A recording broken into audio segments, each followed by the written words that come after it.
I didn't prepare a speech either. I just figured I would come up and speak and do a brief introduction to this video. Essentially, International Association of Chiefs of Police, the president of the organization this year made wellness and the issue of suicide prevention and suicide awareness an international call to action for all chiefs of police internationally within that organization.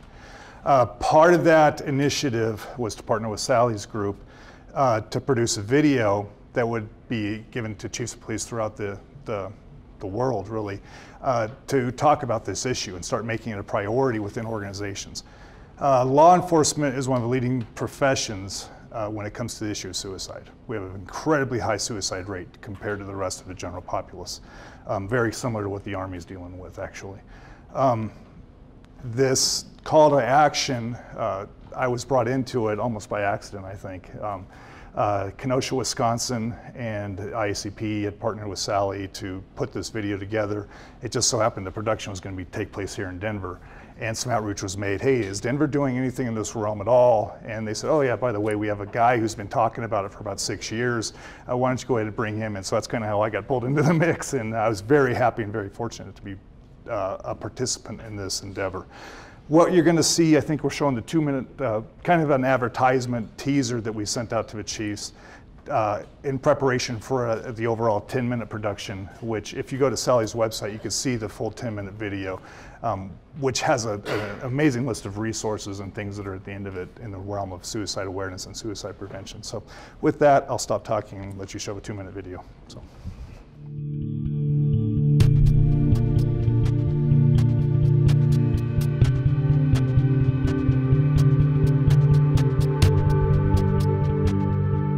Across this country, police officers do amazing work, but they also oftentimes forget that that takes a toll on what they do because they're seeing horrendous crimes. Take a police officer's typical day.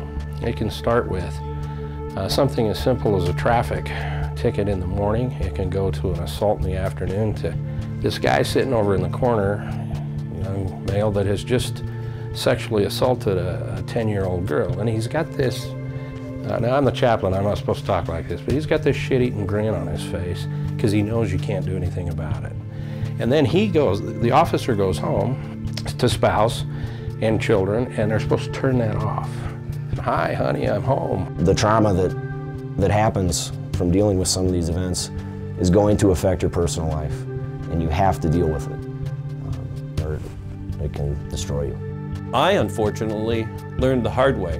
I won't stand here or anywhere else and say I was so ignorant I didn't realize that suicide in law enforcement was a problem. I knew it as a chief. I just did not make it a priority. So 2 suicides in 5 months made it my priority. 2 party shot inside of 34 miles. Well, now we're rolling again.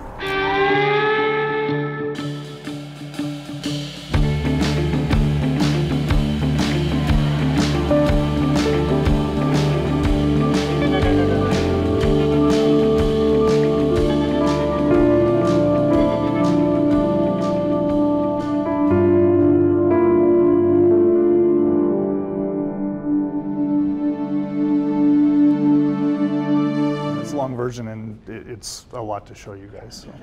So. Really what the video does, though, it talks about the different components for a chief executive that they should bring to the table and bring to bear when dealing with the issue of suicide.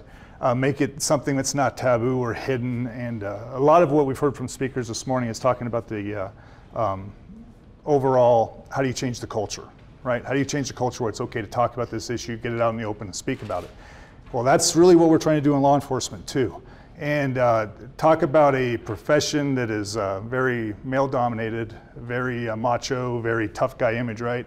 So how do you get them to talk about feelings? How do you get them to talk about the issues that lead to suicide? And trying to break that culture to where it's okay to do those things is a challenge. I think that's some of the same challenges you guys are talking about from the CEO world. What I really like that Sally's done here is she's brought the public, private, and nonprofit sectors all together to address this issue. And that's kind of what we need to do is learn from each other, learn different strategies, and figure out ways to be effective in what we're doing. And I think that's what we're going to pull from this, and I'm really looking forward to be part of this process. Our peer support team started in 1982. The reason it started was over 12 years, we had 10 officers kill themselves. And that's what caused peer support to come into play, along with EAP and psych services and all these comprehensive things we did. From 1982 to 2002, we did not have a suicide.